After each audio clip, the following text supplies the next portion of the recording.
Ronaldo beats Messi in the best player poll. Ronaldo has just won the online poll for the best player in the world over the past 25 years, organized by OneFootball, reaffirming his status in the hearts of fans.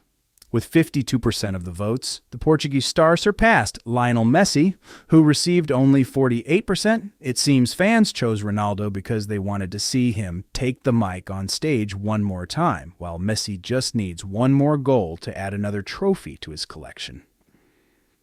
Before reaching the final, Ronaldo skillfully outmaneuvered several legendary names like Robert Lewandowski, Thierry Henry, and Ronaldo Fat. Meanwhile, Messi was no slouch either, knocking out stars like Gareth Bale, Neymar, and Zinedine Zidane. The question is, does anyone want to be the president of the eliminated club?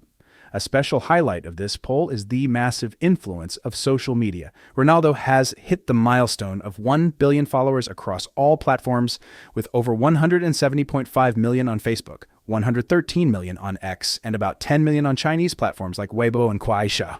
Hey, on Instagram, he's currently in the lead with 640 million followers, while Messi ranks second with over 500 million. Every time these two post a photo, social media could crash due to the surge of likes. Aside from their individual achievements and influence, both Ronaldo and Messi are focusing on preparing for new challenges with their national teams as they gear up for matches in the Nations League and the 2026 World Cup qualifiers. Before diving into those games, they're sure to hold a summit meeting to see who can create the funniest moments on the field. No matter who wins, the audience will always benefit from this never-ending rivalry. Teammates are dissatisfied with Mbappe. Kylian Mbappe is facing discontent from both teammates and fans. And no, it's not just because he's been eating more fries than usual. According to Le Parisien, coach Didier Deschamps has given the 1,998-born forward too many privileges, like being allowed to arrive late to meetings and training less than his teammates. Could it be that Mbappe has invented a new workout method called light exercise? Some players don't want Mbappe to be captain, the French newspaper reveals. They believe he's not the kind of leader who can take Les Bleus to glory. And in fact, he might be more of a lights-out model when he looks like he's dozing off on the pitch. Over the past year, since November 2023, Mbappe has scored just one goal from open play against Luxembourg and one from a penalty against Poland at Euro 2024. Perhaps he should find a way to reconnect with the net. Not only are his teammates growing impatient, but fans in France are also losing faith in him. Recently, Mbappe faced harsh criticism for not joining the national team, even though he played 71 minutes for Real Madrid.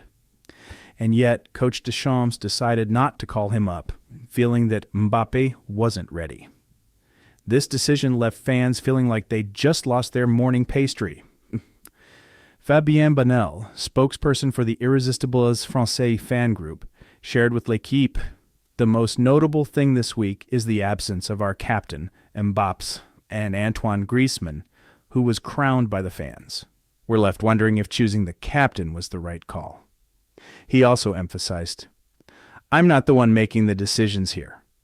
Perhaps a mistake was made, as we've just lost a great model of excellence in the national team. Mbappe needs to take responsibility when the team needs it, not just carry his own shopping bag." With increasing pressure, Mbappe will certainly need to make a spectacular comeback.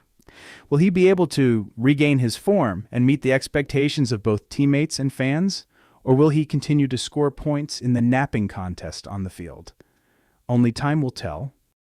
Garnacho is fed up with Erik Ten Hag at MU, ready to join Barcelona. Alejandro Garnacho is currently feeling frustrated with Erik Ten Hag at Manchester United and is considering a move to Barcelona. According to various sources from Spain, the young talent is among the players at MU who are itchy about the situation at Old Trafford and may soon decide to find a new home. Garnacho is said to be fed up with Ten Hag's management, especially with his frequent bench time and being substituted mid-game, as if he's participating in a reality show about surviving in football. The Argentine player believes that if he were given more playing time, he could contribute much more to MU. He also feels that the club hasn't fulfilled the promises made when he signed a new contract, such as fighting for titles and participating in the Champions League every year. But in reality, MU is struggling in the Europa League. This season, Manchester United has had the worst start in 35 years, with only 2 wins, 2 draws, and 3 losses, currently sitting in 14th place in the league. Ten Hag's team has scored just 5 goals, ranking second among the teams with the fewest goals in the Premier League. Could they be participating in some kind of goal drought tournament? Despite facing significant pressure to be sacked, reports from England suggest that Ten Hag is currently safe in his position. However, if MU's performance does not improve in the coming days, no one can guarantee how long he will be able to hold on to his seat. Sir Jim Ratcliffe is likely being very cautious due to the hefty £17.5 million compensation that would be owed if MU decided to change managers at this time. It seems he's waiting to see if MU can cure this goal drought before making any decisions. Meanwhile, Garnacho is weighing his options, and the prospect of joining Barcelona seems more appealing than ever. He probably thinks that playing in La Liga will be much more exciting, and at least he won't have to worry about being substituted mid-game. If the situation at MU continues to be gloomy, they might lose a bright star just because of instability in the squad. Let's wait and see what the future holds for Garnacho. Why Manchester United isn't sacking Erik Ten Hag. At Manchester United, MU still hasn't decided whether to sack manager Erik Ten Hag, even though his 3rd season has started like a storm, only 3 wins in 10 matches. The board meeting on October 8th was attended by big names resembling a gathering of superheroes without capes.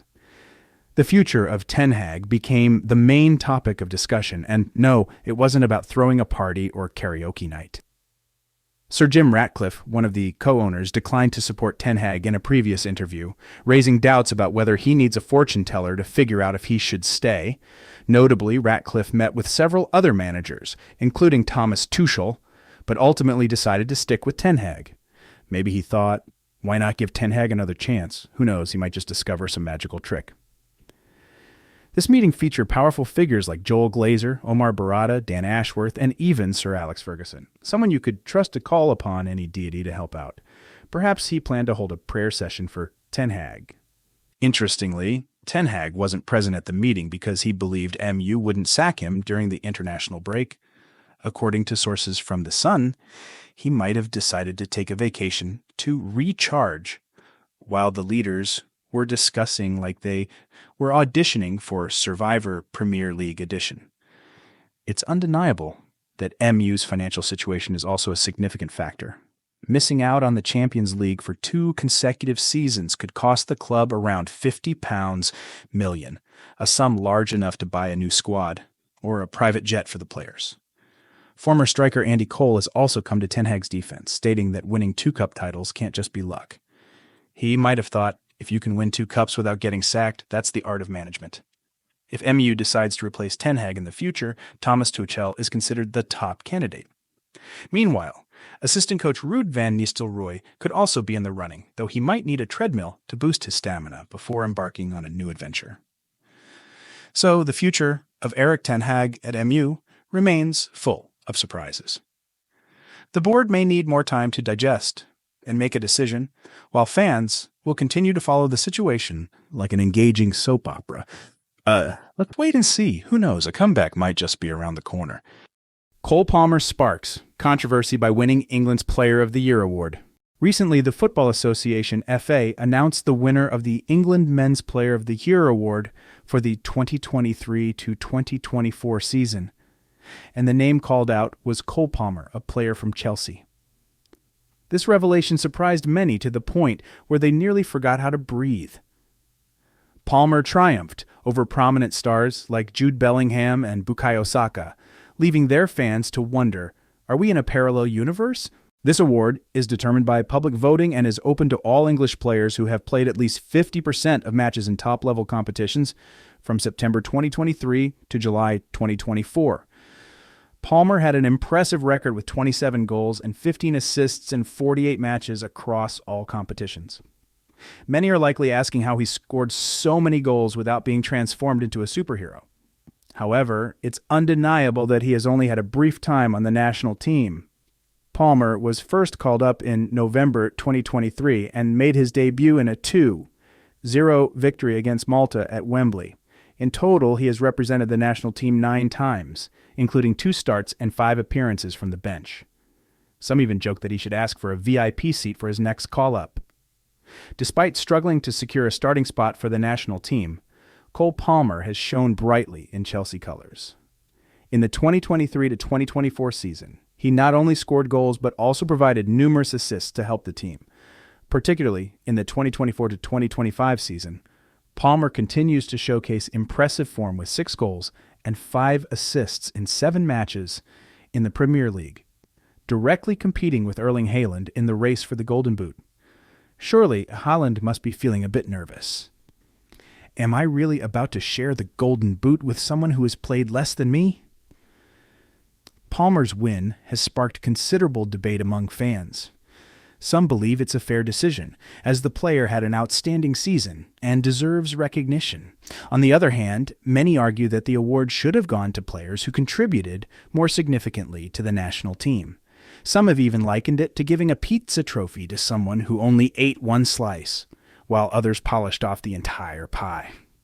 For Cole Palmer, this is his second important personal award of the season, following the PFA Young Player of the Year award for 2023 to 2024.